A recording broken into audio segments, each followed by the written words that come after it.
Réouvrir le dernier document d'hier.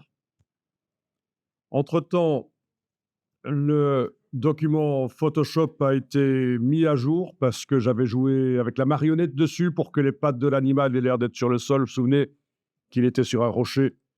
Donc normalement, InDesign à l'ouverture va me dire que oui, voilà, ce document contient des liens vers des sources qui ont été modifiées ou qui sont manquantes. Donc, soit je mets à jour les liens maintenant, soit je le fais plus tard dans la palette des liens. Mais je peux les mettre à jour maintenant. Voilà. Et donc voilà, par rapport à la situation d'hier, c'est la nouvelle version de cette chèvre immonde. Donc voilà, et je gère dans la palette habillage le texte. Alors bien sûr, si il n'y a pas beaucoup de place pour que le texte, pour que les mots se mettent, hein, à cause des deux chèvres ici. Ouais. Ça devient un peu délicat pour InDesign, mais dans le cas d'un texte en drapeau, ça passe encore. C'est dans le cas d'un texte justifié qui colle de chaque côté de la colonne que ça va vraiment poser des problèmes s'il n'y a pas assez de place pour que les mots se mettent. Vous allez voir ça, c'est quelque chose d'habituel, des problèmes qu'on rencontre habituellement dans les magazines bas de gamme. Donc, il y a deux choses qui aident ici pour que le texte, malgré qu'il n'y a pas beaucoup de place à certains endroits, pas beaucoup de largeur, ça marche quand même. Le fait que ce soit du texte en drapeau, InDesign, on lui a pas demandé de faire coller le texte sur la partie droite de la colonne.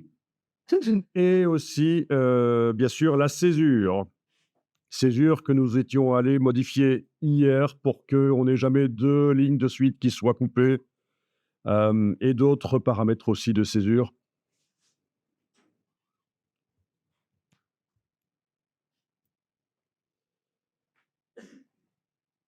Bon, je vais un peu plus bas dans le document. On a nettoyé le texte en remplaçant les doubles balises de fin de paragraphe, mais il y a encore du nettoyage du texte qui peut être fait. Donc on va voir qu'est-ce qu'on peut faire comme nettoyage sur ce texte. Ici, je vais peut-être quand même supprimer tout le texte que j'avais copié-collé juste pour la petite démo, toujours la même phrase. Donc voyons un peu palette décalque. Palette décalque. Je dois travailler sur body text et pas sur le calque image qui habille. Et moi, je vais aller sélectionner une partie du texte donc qui était en trop. Voilà, j'avais fait des copies, copies, copies. Donc c'est un peu foireux. Autant travailler sur du vrai texte. OK, donc là, j'enfonce la touche qui permet de supprimer ce qui est après le curseur. Voilà. Bon.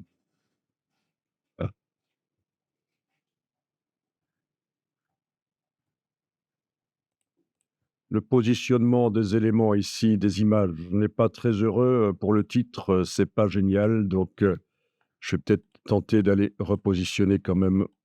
Voilà. Les images. Voilà, ça a l'air un peu plus correct comme ça, avec le titre en bas à droite qui était un peu foireux. C'est quand même un peu too much, hein. Je pense que j'aurais intérêt ici à redimensionner un peu les éléments quand même, hein, avec la transformation manuelle. Donc, et après, je vous parle là tout de suite du nettoyage du texte. Donc, qu'est-ce que on a? Ben voilà, justement, je viens d'en voir un. Vous le voyez aussi, j'imagine. Non, je rigole. Il est extrêmement discret. Et vous savez même pas de quoi je parle. Donc voilà, c'est ça. Les deux points en début de ligne. Ah oui, c'est des choses qui peuvent arriver. Deux points en début de ligne. Il y en a certainement ailleurs dans le document. Statistiquement, pour un document aussi long, il doit y avoir des deux points quelque part. Je pourrais les rechercher automatiquement par édition, rechercher, remplacer. Mais donc, on va voir comment résoudre le problème. Donc, le problème, je vais le créer ici, évidemment. Et vous avez compris, c'est quand, et vous pouvez tester aussi, quand à la fin d'un d'une ligne, on a 2 points, Ah, un espace et puis 2 points. Voilà. Si, j'ajoute des éléments, avant, ne fût-ce que des espaces, voilà, ou du texte, peu importe, eh bien, ça se retrouve en début de ligne suivante, donc on peut éviter ça de manière automatique. Donc pour ce qui est du nettoyage du texte dans InDesign, il y a beaucoup de choses qui peuvent être faites. Je vais voir juste l'essentiel. Donc ça fait partie de l'essentiel. Après, je vous donnerai peut-être une liste des choses qui peuvent, être nettoyées sur le texte pour déjà résoudre les problèmes, pour ne pas être obligé de les modifier manuellement, de les corriger manuellement après. et Donc comment faire? Eh bien, le problème, c'est que l'espace qui est avant les 2 points, c'est un espace normal. Donc, et pour éviter ça, il faut mettre des espaces qui sont insécables, c'est-à-dire qui ne peuvent pas être coupés. Et comment est-ce qu'on fait ça? Ben, essayez avec un mot en fin de ligne, peu importe si ça reste français ou pas, hein, si c'est cohérent par rapport au texte ou pas. Essayez avec un mot en fin de ligne. Vous allez positionner le curseur, après le mot. Oui, vous allez même, oui, c'est ça, vous positionnez le curseur après le mot et vous allez faire un clic droit, insérer une espace. Oui, ils disent une espace ici, donc c'est ça le terme, c'est féminin. Insécable. Et là, au niveau de la balise, vous voyez que c'est différent. Et puis là, vous tapez les 2 points. Voilà. Donc là, le signe de point ne pourra jamais, se trouver sur une ligne différente du mot qui précède parce qu'il y a un espace qui ne peut pas être coupé. Espace insécable. Donc ça, c'est parfait. Donc on pourrait se dire, beh, pourquoi est-ce qu'on ne mettrait pas plutôt directement les 2 points après pas là parce que j'ai déjà chipoté là. Pourquoi est-ce qu'on ne mettrait pas, les 2 points, directement après le mot, sans espace? Mais en fait, typographiquement, ce n'est pas, comme ça qu'on fait. Après, après un mot, les 2 points, ils doivent être séparés par un espace. Donc ça, c'est pas bon typographiquement. Allez-y, faites-le quand même. On va faire des recherches et remplacer après. Faites-le quand même parce que on est en train de créer des problèmes, différentes configurations, hem, des un espace et 2 points, donc qui va générer des problèmes. Les 2 points peuvent se retrouver en début de ligne. L'espace insécable, 2 points, vous l'avez fait. Les 2 points qui sont attachés au mot, vous le faites aussi. Donc 3 choses ici déjà. Mais oui, si le texte a été rédigé à l'arrache, qu'on s'est concentré sur le contenu et qu'on n'a pas trop fait de typographie, on peut avoir ce genre de choses dans le même document. Parfois un espace avant les 2 points, parfois pas. Alors en ce qui concerne les virgules, comme vous le voyez, là, le texte est correct. Il ne faut pas d'espace avant une virgule. Je le dis parce que c'est une erreur habituelle de mettre un espace avant les virgules. Non, ça ne se fait pas.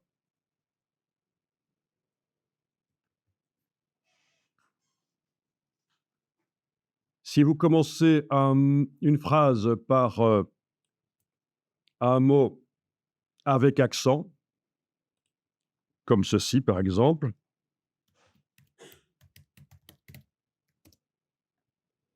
et que vous ne mettez pas d'accent, c'est une erreur.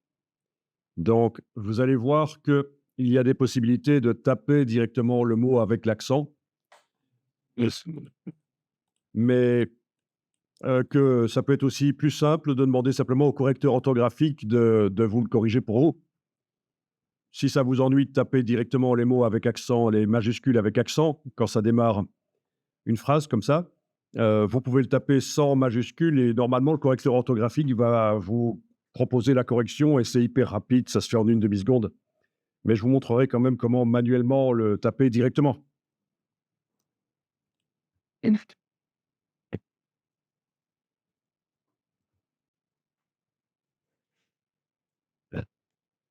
on va faire, la correction. Voilà. Ah oui, il y avait aussi quelque chose. Quand une phrase termine par un point d'interrogation ou d'exclamation, allez-y, mettez-en un. Normalement, il faut un espace avant, mais pas un espace comme ça. Il faut un espace spécial qu'on appelle un espace fine. C'est un espace moins grand que l'espace normal. Ce qui peut arriver aussi souvent, c'est qu'à certains endroits, à la place d'un espace entre deux mots, on a deux espaces. Parce qu'en tapant, voilà, on a fait 2 espaces. Donc tout ça, on va le régler, et c'est vraiment le b.a-ba, le b.a-ba, le minimum pour nettoyer automatiquement un texte.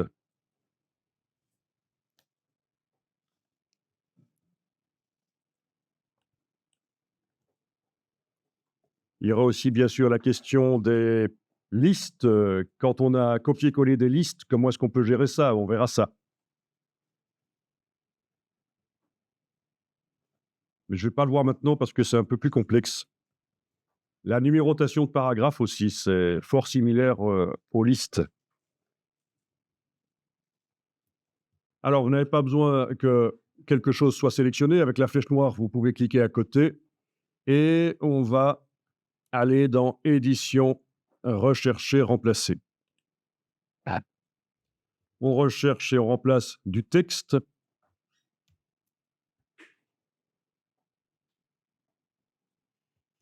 On va commencer par les 2 points.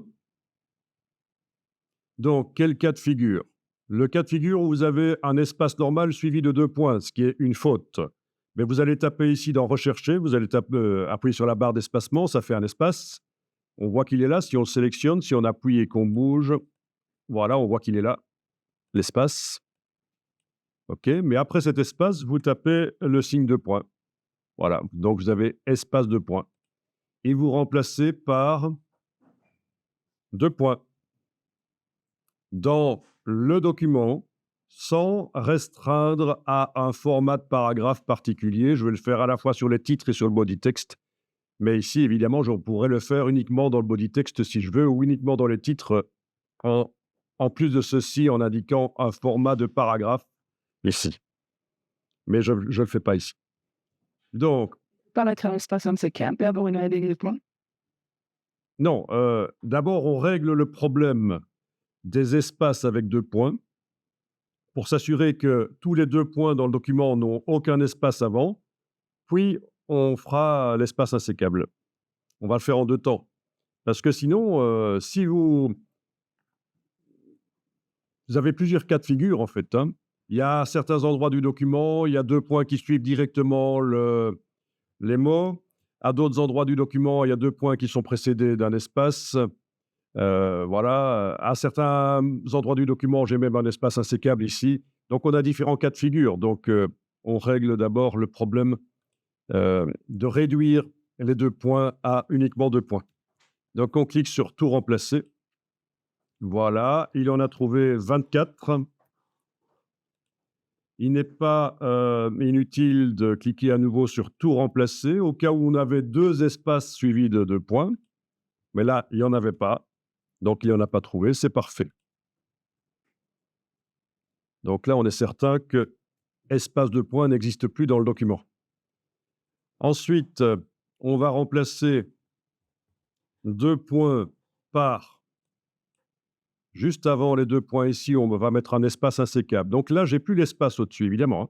Je recherche juste le signe de point, que je vais remplacer par le signe de point précédé d'un espace insécable. Pour remettre la balise d'espace insécable, c'est plus simple d'aller dans le gizmo ici et espace insécable. Alors la différence avec chasse fixe, c'est que espace insécable, normal, là, il pourrait quand même un peu varier si on a du texte justifié, que le texte s'élargit ou se tasse pour coller de chaque côté de la colonne par rapport à la chasse fixe. Mais voilà, donc ça, vous n'utiliserez pas, c'est espace insécable tout simple, c'est bien. Voilà, ça c'est la balise de l'espace insécable dans le champ rechercher, remplacer, texte. On va faire tout remplacer. Voilà, il a remplacé les 2 points à 26 endroits par espace insécable 2 points.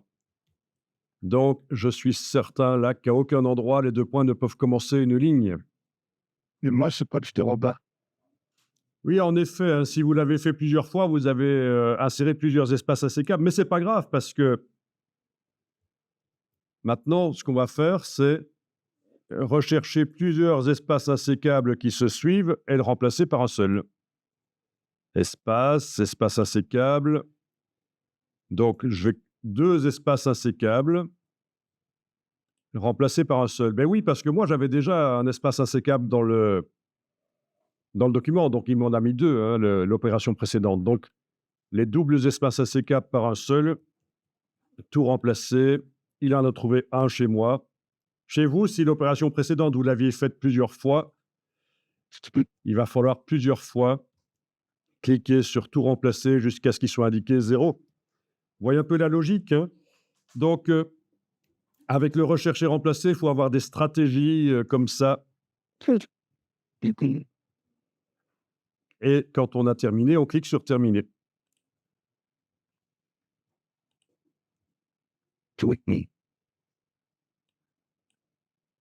Voilà, donc tout est nickel.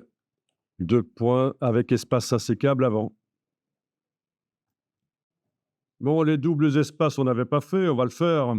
Édition, rechercher, remplacer. Bon, bien sûr, à chaque fois, toutes ces requêtes qu'on fait pourraient être mémorisées dans la liste avec le petit bouton ici. Et les fois suivantes de InDesign, vous les retrouverez dans la liste. Bon, on va pas le faire, mais comme ça, vous voyez, c'est là que ça se passe, hein, la mémorisation de la requête. Mais c'est tellement simple ici que je ne vais pas le faire. Donc, ici, je recherche espace, espace, que je remplace par espace. Il va sans dire qu'il vaut mieux faire tout ça sur un document enregistré au cas où on foire. Oui, parce qu'il y a des recherches et remplacés, pour les rattraper, ça va être très dur, hein. Donc, n'hésitez pas à enregistrer sous un nom différent le document. Parfois même, j'enregistre 2 fois de suite sous 2 noms différents. Comme ça, l'avant-dernier, et ce n'est pas celui qui est ouvert, je suis certain que le document, je ne pourrai pas le modifier. Mais bon. Alors ici, donc, c'est espace, espace que j'ai tapé et je remplace par espace. Et donc, je trouve, chaque fois qu'il y avait un double espace, ça a été remplacé par un seul. Je réessaye. Et au cas où il y avait 3 espaces. Mais voilà, c'est nickel.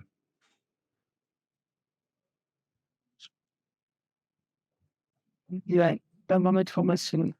Alors, les points d'interrogation, d'exclamation, etc. Si on veut vraiment être tout à fait correct, il faut remplacer ça par... Donc, point d'interrogation, je recherche point d'interrogation. Mais avant le point d'interrogation ici, ah oui, on va quand même rechercher si jamais quelqu'un avait mis un espace point d'interrogation. Il faut tout prévoir. Donc, mettez espace normal point d'interrogation qu'on remplace par point d'interrogation. Tout remplacé. Bah, il n'en a pas trouvé, donc ça va. De ce côté-là, le document a été correct. Ensuite, point d'interrogation tout simple, sans espace avant, c'est la recherche que je remplace par... Et là, je vais mettre l'espace spécial avant le point d'interrogation. C'est un espace insécable. On va le chercher dans le gizmo. Espace, espace fine. Voilà. Donc, c'est un espace plus court. Et ça, on doit le mettre à l'endroit comme autre chose. Donc, ça, c'est le point d'interrogation ou d'exclamation. On le sépare un peu du mot par un espace fine. Bon, je ne vous cacherai pas que si vous oubliez de faire ça, si le point d'interrogation colle au mot, c'est pas encore dramatique. Donc, il n'y a pas de correcteur typographique dans InDesign, mais si vous avez Antidote ou Prolexis, il va vous proposer l'analyse typographique du texte. D'ailleurs, je vais peut-être la faire après avec Prolexis, comme ça, vous verrez comment ça marche. Donc, tout remplacer. Voilà, j'avais qu'un seul point d'interrogation dans mon document. Il l'a fait. Et voilà la balise spéciale, donc d'espace ligne, espace moins large qu'un espace normal et insécable. Voilà, terminé. Alors, de temps en temps, je vais vous donner des ressources pour ceux et celles qui veulent aller plus loin. Et donc, à vous de voir. Encore une fois, moi, je vous donne des ressources, mais il en existe plein d'auteurs différents, de créateurs, de tutos, voilà, différents sur le web. Donc, c'est très bien. Il en existe, il faut chercher de nos jours gratuitement, on peut se former. Alors, la ressource que moi j'ai faite et que je vous propose là maintenant, c'est à propos d'astuces dans InDesign. Donc, avec le lien ici, que je vais vous remontrer dans quelques secondes, vous avez accès à une playlist dans laquelle il y a euh, des astuces InDesign en vrac. Donc, vous pourrez regarder ça. Certaines vidéos vont être déverrouillées bientôt. Donc, déjà rien que lire les titres, pour moi, quand on est débutant en InDesign, ça peut être intéressant. Donc, centrer ou souligner les titres dans vos mises en page, c'est has-been. L'interlignage de Word correspond à quel interlignage dans InDesign? Tout le texte disparaît après un titre dans ma mise en page. Pourquoi? Ben, vous savez pourquoi, parce qu'on l'a vu hier, ça. Les caractéristiques de l'interlignage dans les magazines haut de gamme, on l'a vu aussi. Le coller selon les calques, InDesign refuse de coller sur un calque. Le style fanzine pour la mise en page de magazine, blablabla. Il y en a combien pour l'instant? Il y en a 75. 75 astuces. Donc, c'est vraiment pour ceux qui veulent. Donc, je vous mets ça. Vous pouvez jeter un coup d'œil si vous voulez.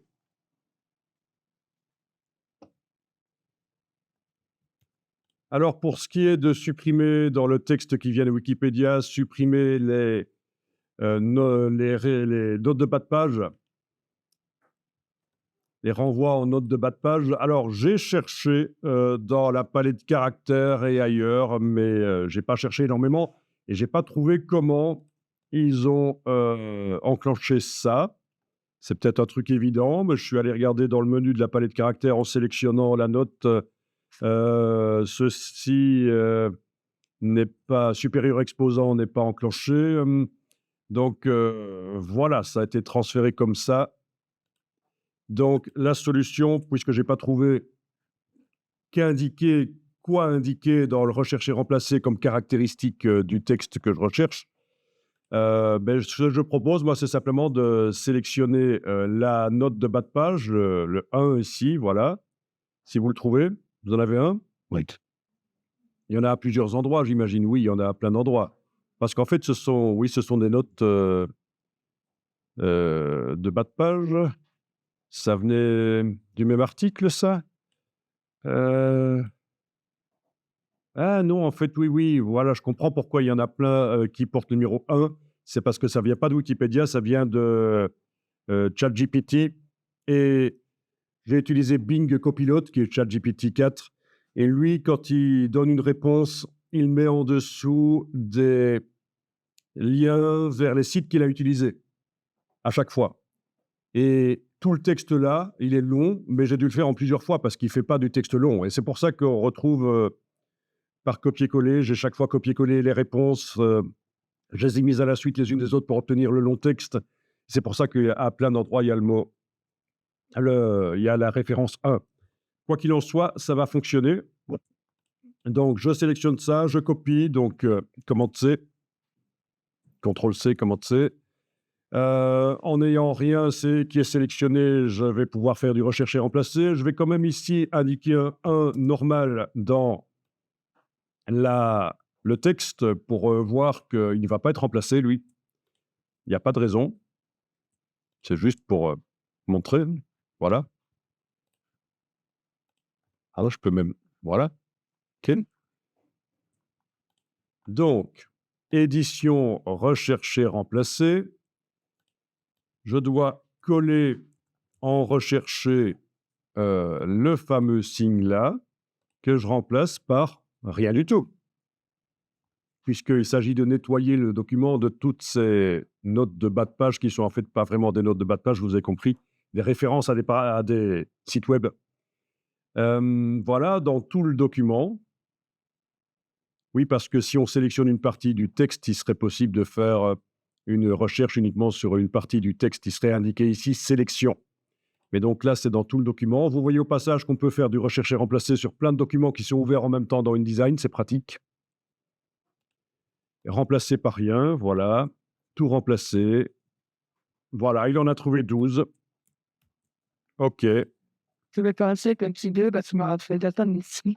Oui, alors on va essayer de remplacer le petit 2. Si je tape 2 ici, ça ne va pas le faire. Non, hein. Il va falloir que je le fasse par copier-coller. Donc, où est-ce qu'il y a le petit 2? Ah, and the brothers go in and this review shop and just here to out. Ah, je trouve un 2 ici.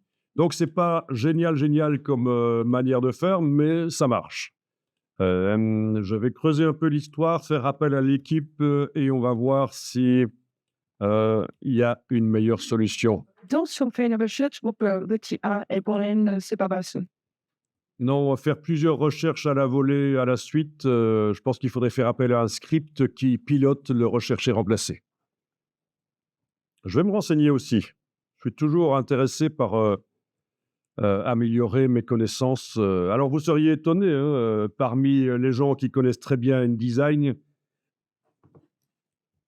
nous avons tous nos points forts et nos petites lacunes. Donc, c'est pour ça qu'entre pros, on discute et on s'enseigne des choses. Voilà, des choses qui me paraissent, moi, évidentes, ne paraissent pas nécessairement évidentes à d'autres et inversement. Donc, voilà. Donc, moi, dernièrement, pour vous dire, j'ai un enseignant professionnel de la mise en page, typographe dans une école réputée internationalement qui m'a demandé, tiens, dans InDesign, typographe, hein, tiens, dans InDesign, c'est quoi ce truc livre? Moi, je vous l'ai expliqué. En gros, hein, c'est quand on a plusieurs documents InDesign, on les réunit dans la palette livre, on peut synchroniser les styles au départ d'un des documents qui devient le document maître. Donc, ben voilà. Donc, moi, ça m'a étonné qu'ils ne connaissent pas ça, mais pourquoi pas? Moi, peut-être inversement, il y a des choses que je ne connais pas, que lui ne connaît pas. Donc, vous voyez, c'est quand même vaste et complexe. Et donc, c'est pour ça que je vais faire une petite recherche pour ces suppressions de renvoi en bas de page obtenues par copier-coller. Et utiliser, faire plusieurs recherches remplacer à la volée grâce peut-être à un script. Je subodore que ce sera grâce à un script.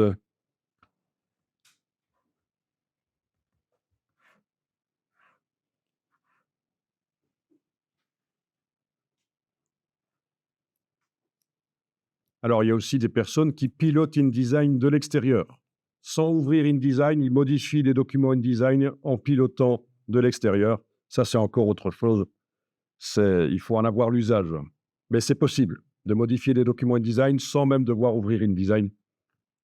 Le pilotage, voilà. Donc, la correction orthographique, édition orthographe, orthographe.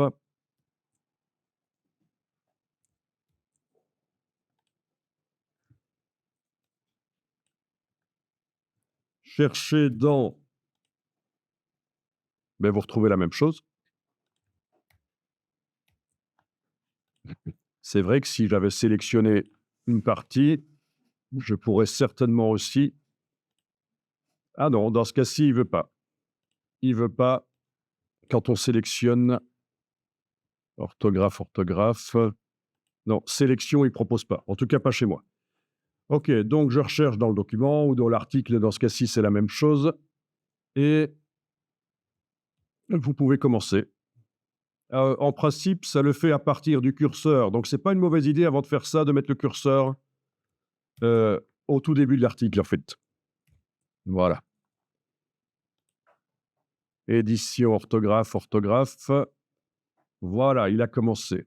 Bien, donc il a repéré qu'il y a une phrase qui commence pas par une majuscule, alors, ça devrait, donc je sélectionne bien sûr la proposition et je dis «remplacer».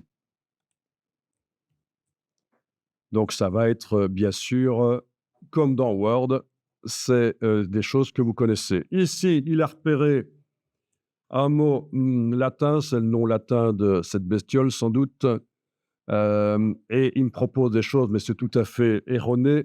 Le nom latin, là, il est bon. Donc soit il faudrait que dans le texte, je sélectionne ça et j'indique peut-être, que ces caractères-là, c'est pas du français, c'est du latin, donc aucune langue. Vous voyez ce que je veux dire, hein? On l'avait fait pour, précédemment dans la palette de caractères, dans le bas de la palette de caractères, mais ça va demander beaucoup de temps. Donc pour exclure les mots latins de la correction orthographique, il faudrait faire un boulot avant. Donc je vais plutôt faire ceci, on va ajouter au dictionnaire personnel. Comme ça, peut-être que par la suite, il ne va pas, le considérer comme faux. Voilà. Celui-là aussi, le suivant, bien sûr, le mot suivant, ajouter, voilà. Encore du mot latin, voilà, ajouter, ajouter. Alors, là, j'ai je ne sais pas ce que c'est, je vais, essayer de supposer. OK, je vais remplacer par quelque chose de complètement différent. Voilà, je vais mettre trait. Il va remplacer le ST là par trait, c'est pas la suite de quelque chose? Non, c'est, le titre que vous avez écrit. C'est le titre que j'ai modifié, oui. OK, beh, donc vous voyez, remplacer, voilà, et cetera. Les noms, qu'il ne connaît pas, je les ajoute au dictionnaire s'ils sont bons, mais que c'est pas du français. Les majuscules en début de phrase, il repère, c'est bien pratique.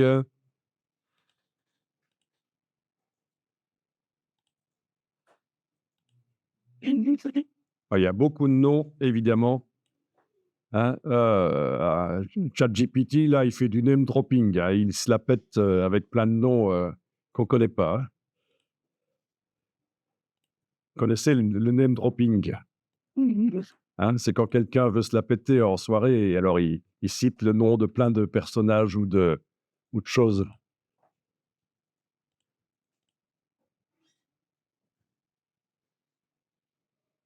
OK. Bon, bien sûr, si je suis pas sûr, je vais pas ajouter au dictionnaire personnel, je vais dire qu'il va ignorer. Et en plus, il va ignorer toutes les occurrences, chaque fois que ce mot-là apparaît. Voilà, tout ignorer, c'est une possibilité aussi. OK, là, il y a des mots en anglais, forcément, il les connaît pas, je vais les ajouter, oui, pourquoi pas. J'ajoute, dans mon dictionnaire personnel les mots en anglais. Alors, il y avait à un certain moment, tiens, il connaît pas le mot influenceur, Non, il est pas à jour. Bon, ah, normalement, on avait un certain endroit parce que là, j'ai terminé, je suis arrivé au bout. Donc je vais cliquer sur terminer. Il y avait une phrase avec, qui commençait par, ouais, par un c'était censé être un accent.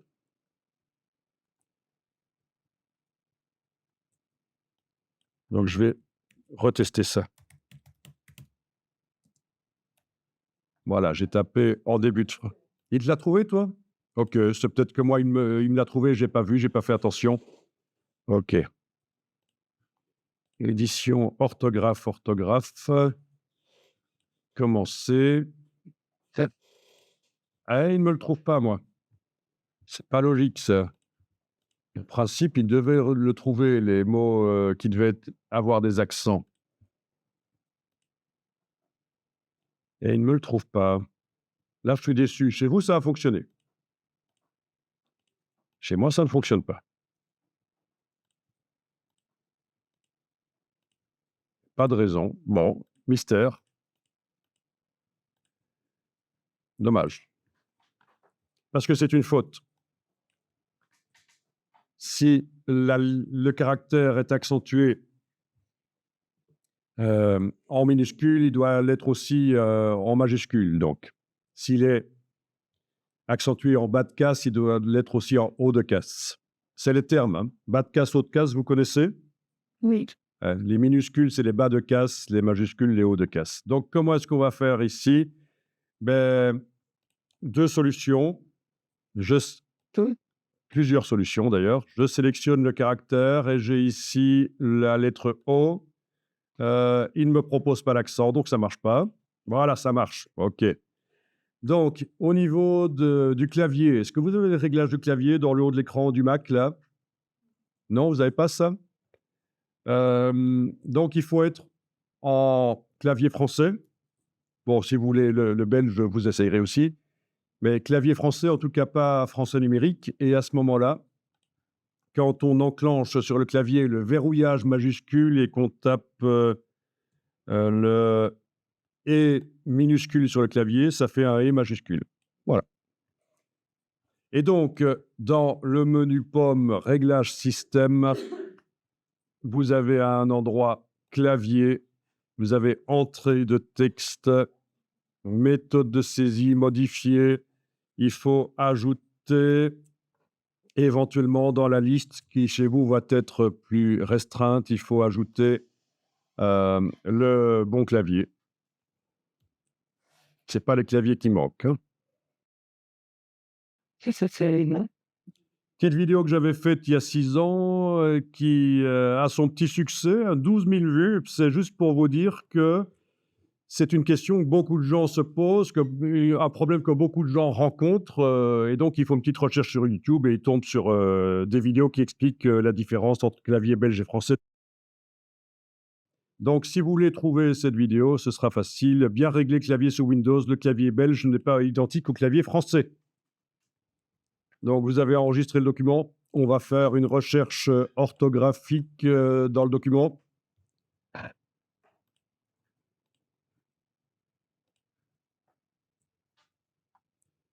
Donc, comme je vous disais, si vous voulez limiter la recherche à une partie du texte, il faut le sélectionner. Voilà. Il faut faire édition, rechercher, remplacer. Et vous avez des choses en plus. Sélection. Voilà, sélection. Vous pouvez faire une recherche uniquement dans une sélection. Là, je ne vais pas le faire, mais c'était pour vous montrer qu'on peut faire restreindre la recherche à ce qu'on a sélectionné. Si on a le curseur qui est n'importe où dans le texte ici, mais sans avoir sélectionné, et qu'on fait un rechercher, remplacer, le mot sélection n'est plus là, forcément.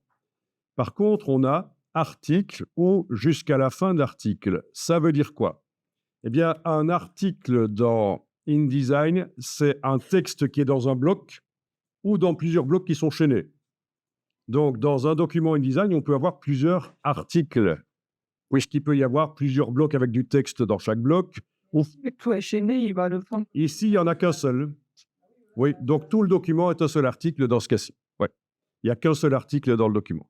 Et donc, soit on recherche dans l'article, soit uniquement après le curseur dans l'article. Donc ça peut être intéressant aussi. Et bien sûr, dans le rechercher remplacer, c'est ce qu'on va faire ici. Allez-y, on va faire une recherche dans le body text seulement, par exemple. Donc, je vais restreindre la recherche au body text. Donc, dans rechercher le format ici, je restreins au style body text. C'est juste pour l'exemple, comme ça vous voyez qu'on peut exclure les titres de la recherche. OK. Voilà. On avait vu ces deux choses-là pour faire du rechercher-remplacer de style de paragraphe ou d'objet quand on était dans la partie objet. Mais rechercher-remplacer une couleur, c'est intéressant aussi. Je crois qu'il y a un point bleu parce que c'est nouveau, au fait. C'est une nouveauté dans InDesign. Mais donc, voilà. Et alors, oui, donc là, vous pouvez Voilà, dans ce cas-ci, on va pas faire, la correction orthographique ici. Je donnais juste des explications en plus par rapport au rechercher remplacer. Qu'est-ce qu'on pourrait rechercher remplacer de plus? Je pense on a fait tout ce qu'il fallait. OK. Alors hier, nous sommes allés chercher sur Bing, des images et on a demandé des images du domaine public ou Creative Commons. Bon, je vais amener quelques informations rapidement à propos des images sur le web et au-delà du droit d'auteur, le droit à l'image. Donc comme ça va vous éviter des problèmes. Je ne peux que vous conseiller, quand vous faites des travaux, des mises en page, qui vont surtout si elles sont diffusées plus que régionalement, plus qu'au-delà des limites d'une ville, de faire appel à un cabinet d'avocats conseil, spécialisé en droit d'auteur. Ça existe. Vous avez ici, quelqu'un qui vous donne même une formation en un jour ou 2, je ne sais plus si c'est plutôt un jour maintenant, je crois, sur le droit d'auteur. Donc, c'est très intéressant. Vous avez des, organismes, qui accompagnent les créateurs aussi, je vais vous en montrer.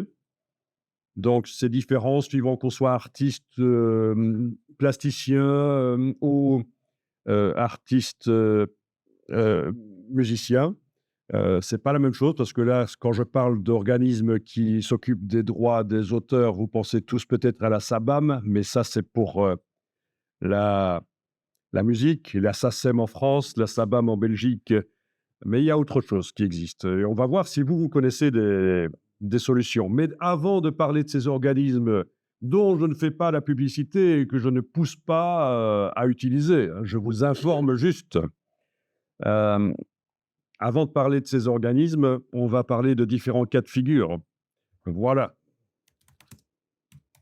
Alors, faut que j'arrive jamais à l'écrire avec la bonne orthographe. Voilà, voilà. Vous trouvez sur internet, des images, de la tour Eiffel, des images, du domaine public ou vous faites vous-même des photos de la tour Eiffel.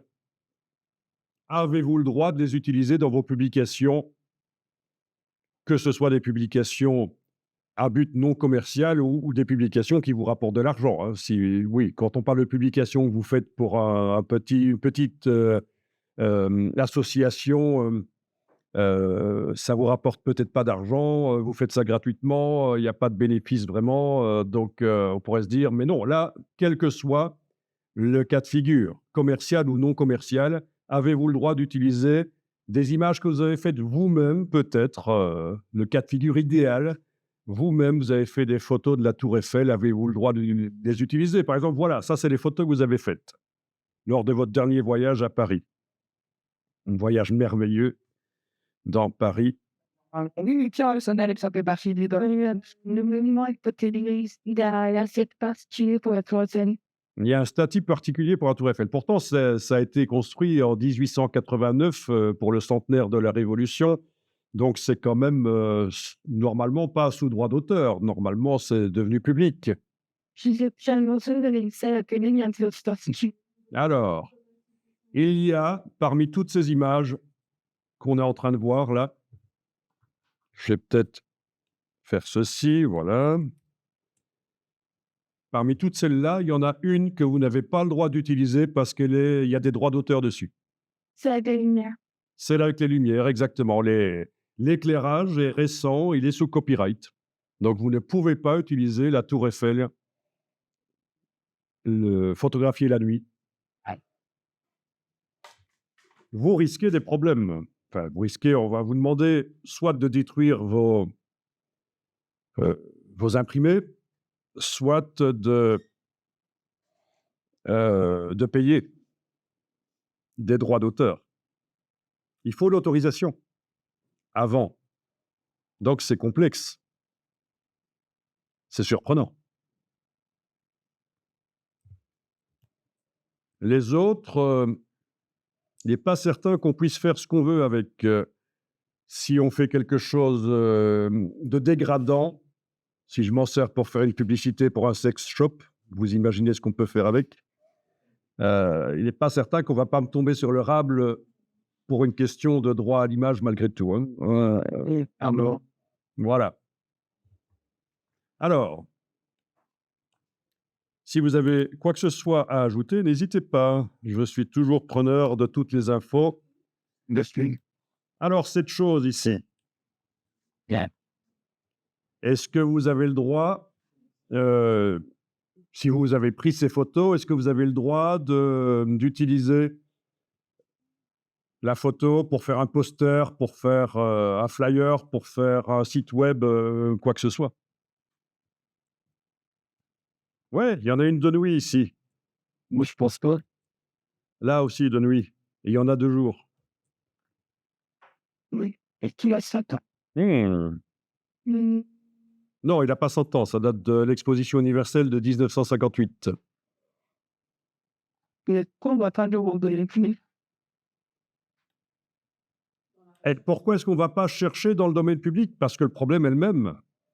S'il s'agit ici de droit à l'image, et donc peu importe que vous ayez fait si vous avez fait vous-même la photo, c'est encore mieux que du domaine public, vous possédez, la photo. Mais malgré tout, il y a un problème. Parce que vous n'avez pas le droit, sans l'autorisation de l'ASBL, l'association qui gère l'atomium, vous n'avez pas le droit d'utiliser l'image de l'atomium, même si vous avez pris la photo.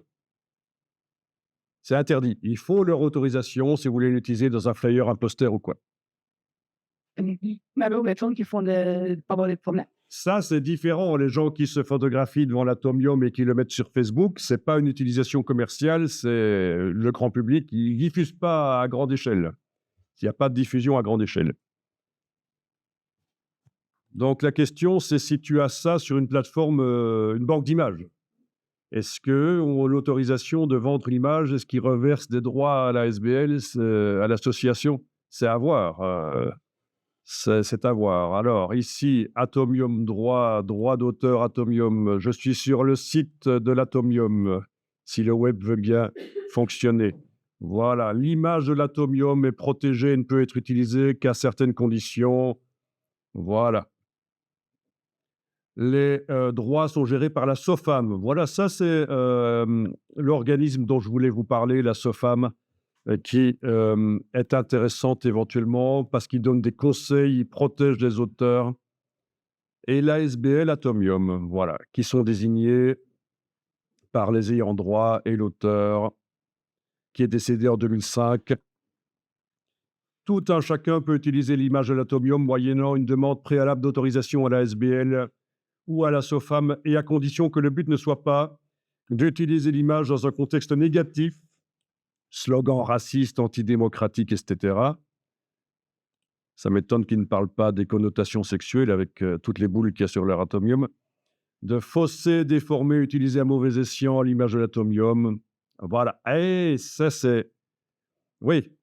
Par exemple, un dessin dans lequel on ferait exploser l'atomium. Voilà. Je ne sais pas pourquoi il cite cet exemple en particulier. À mon avis, c'est de la jurisprudence. Pour la reproduction de l'image, des droits sont dus pour lesquels des tarifs spécifiques s'appliquent selon l'utilisation faite. Ben oui, c'est comme dans les banques d'images, suivant la dimension à laquelle on imprime, le nombre d'exemplaires, la couverture géographique, dans les banques d'images, genre Getty ou autres banques d'images, il y a souvent des tarifs variables en fonction de l'utilisation qu'on fait de l'image. Parce qu'une image qui est utilisée à une grande échelle, en couverture de magazine ou quoi, elle est grillée. On ne va plus pouvoir l'utiliser. Elle est connue pour avoir été utilisée pour ça. Donc c'est pour ça qu'à ce moment-là, ce sera cher. Vous avez des banques d'images comme celle de Adobe, qui, elles, ne fonctionnent pas avec ce tarif multiple, ce tarif variable. Voilà. Le logo, c'est la même chose, etc. Donc, il y a une entreprise de transport public bruxelloise qui s'y est fait prendre avec l'atomium. Ça, c'est le genre de choses que vous apprenez lorsque vous allez aux conférences gratuites de la SOFAM. Ils font des conférences régulièrement, extrêmement intéressantes. Je ne peux que vous les conseiller. Elles sont généralement gratuites. Ils voyagent de ville en ville. et ils montrent plus que ce qu'ils peuvent montrer là sur leur site web. Ils montrent des exemples réels de problèmes de droit d'auteur. Là, sur le site web, on a juste des choses comme ça. Voilà, du texte. Et donc, ils expliquaient qu'une entreprise de transport public bruxelloise s'est dit: «Mais OK, il y a des droits sur les photos de l'atomium, mais je vais redessiner l'atomium, vite fait, juste des traits, vite fait, des boules et des tubes». Eh ben non, même les dessins, ça pose problème. C'est la représentation de l'atomium qui pose problème. Peu importe que ce soit une photo ou un dessin. Surprenant. Donc voilà, la SOFAM. Don't be start. OK, donc au niveau voilà, vous voyez qu'il y a un accompagnement pour les auteurs, Ça, c'est des fiche fiscale, blablabla. Au niveau de leur conférences, moi, je vous conseillerais de les contacter pour voir quelles sont les prochaines conférences, si c'est pas indiqué là. Rechercher conférence, conférence. Bon, ils parlent du 2 octobre, mais de quelle année? C'est malade ça. Voilà, voilà. now.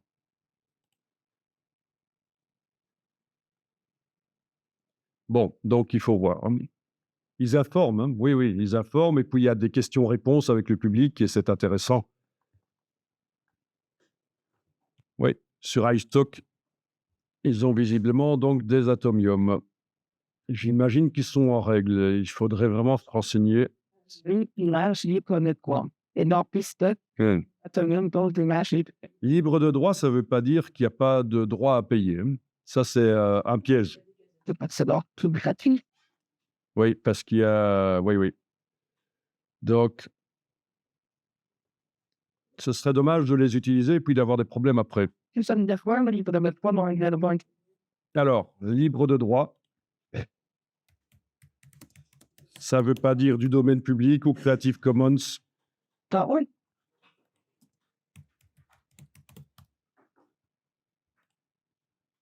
Voilà. Je suis sur Wikipédia. OK. La gratuité d'utilisation de certains contenus, le plus souvent images, qui, une fois acquis, peuvent être utilisés sans payer de redevance à l'auteur. Donc ça veut dire que bon, je ne suis pas un grand spécialiste des droits d'auteur, mais d'après ce que moi j'en comprends, et ça, c'est, vous avez plein d'articles sur le web à propos du royalty free, le libre de droit. Et ils vous disent que ça ne veut pas dire que c'est gratuit, mais ça veut dire qu'il faut acquérir les droits, mais qu'une fois que vous les avez, il n'y a plus de compte à rendre à l'auteur. Ça se distingue de la notion de contenu libre, car les œuvres concernées ne peuvent pas forcément être redistribuées illégalement à des tiers. Oui, donc on ne peut pas, voilà, une fois qu'on a acquis les droits, on ne peut pas les donner à des gens avec qui on travaille. Les conditions varient selon le contrat établi. Donc il y a un contrat. Voilà. Donc oui, ça c'est un gros problème, les royalty free, les libres de droit. On pense que c'est des images gratuites, mais attention, méfiez-vous.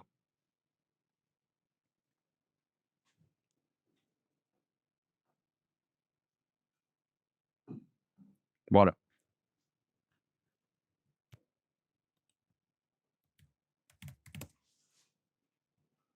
Alors, les maisons Horta, ça s'écrit comment encore Horta? Hein? Ah voilà. Là aussi, hein, vous ne pouvez pas photographier des maisons Horta et en faire, les utiliser dans vos travaux commerciaux sans l'autorisation. Donc, il y a d'ailleurs eu des problèmes parce qu'il y a des gens qui font des 360 degrés dans les villes, des photographies circulaires, quoi, où on peut voyager, tourner sur soi-même et tout voir, quoi, les 360 degrés. Ils ont dû flouter, rendre flou certaines parties du 360 degrés, de leur 360 degrés, parce qu'il y a des monuments qui sont protégés. Donc ça, c'est quelque chose qui est connu. C'est extrêmement complexe quand même le droit d'auteur. Et du coup, alors, c'est problème. Ils ont peut-être dû flouter certaines choses, en effet. un superbe wallpaper. Tout ce que vous devez savoir sur le droit à l'image des immeubles et monuments. Voilà. La propriété du support matériel est indépendante de celle de propriété intellectuelle, et cetera. Donc, voilà, c'est complexe.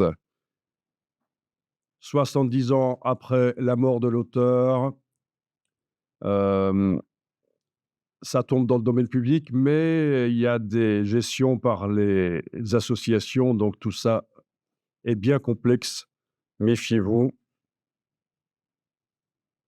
Est-ce que l'atomium sera dans le domaine public en 2058? Bonne question. Pour ce qui est des maisons, des images à 360° dans les Google Street View, tout le monde a le droit de demander que sa maison soit floutée. Et donc j'imagine que les ayants droit des maisons Horta, tout ça, demandent que ce soit flouté. Comment ça se passe, en réalité, je ne saurais pas vous dire.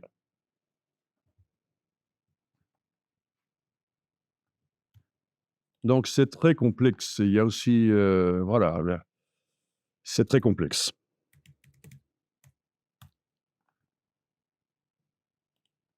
Vous ne pouvez pas utiliser des images que vous faites vous-même de ces voitures-là pour faire des calendriers, et cetera.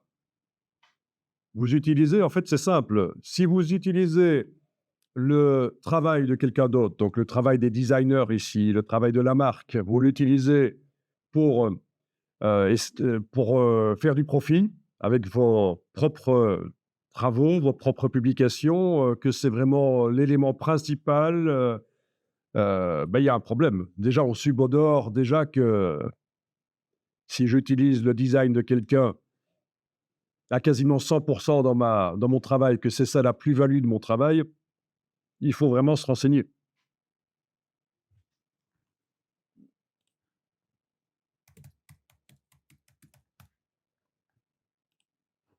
Voilà, même chose pour cette autre marque et vous d'autres marques encore, bien sûr. C'est juste 2 exemples. J'ai pas montré une Fiat, ou une Peugeot parce qu'en général, on fait pas des calendriers, avec des Fiat et des Peugeot. Vous comprenez pourquoi, hein?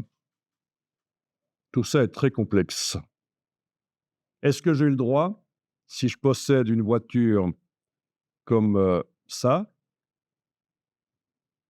de la tuner, de la modifier, Mmh. d'ajouter des chromes, de changer la couleur? On est toujours dans le domaine du droit. Le d Hein? Anders mir den Jasper. Oui, on ne peut pas modifier sa Ferrari, même si on la possède. Il y a la notion d'outrage à la marque, on ne peut pas modifier le design original. Maintenant, puis ouais, écoute, comment ça, je suis Alors, il y en a qui ont essayé, il y a des rappeurs et tout ça qui, ont essayé de modifier leur Ferrari et ils ont eu des problèmes. comment? Mais pour eux, c'est peut-être pas si cher que ça. Heu, voilà. C'est complexe et là, j'ai le droit avec, cette autre marque. Ouais, qui me plaît bien, là, tu On aurait tendance à dire: «Bah, non, on ne peut pas non plus», sauf qu'eux, ils s'en foutent, vous pouvez. c'est ça qu'on a de l'également.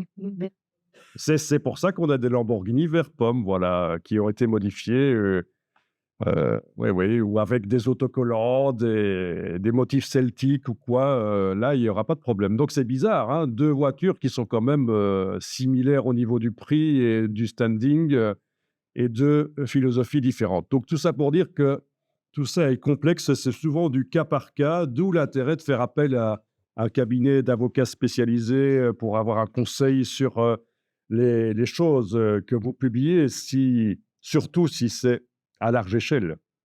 Ça vaut la peine. Se blinder et éviter les problèmes. Maintenant, si je fais un flyer pour la discothèque de mon village, c'est autre chose, hein. Ça peut passer.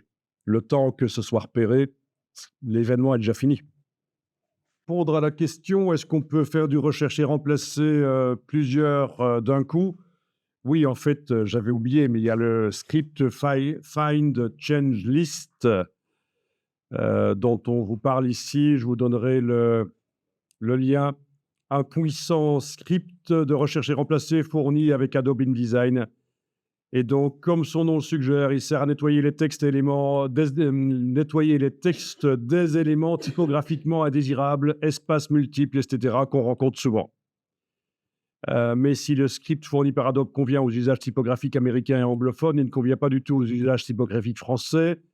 Donc, voilà, eux, ils proposent sur abracadabrapdf.net d'améliorer le script. Donc, pour la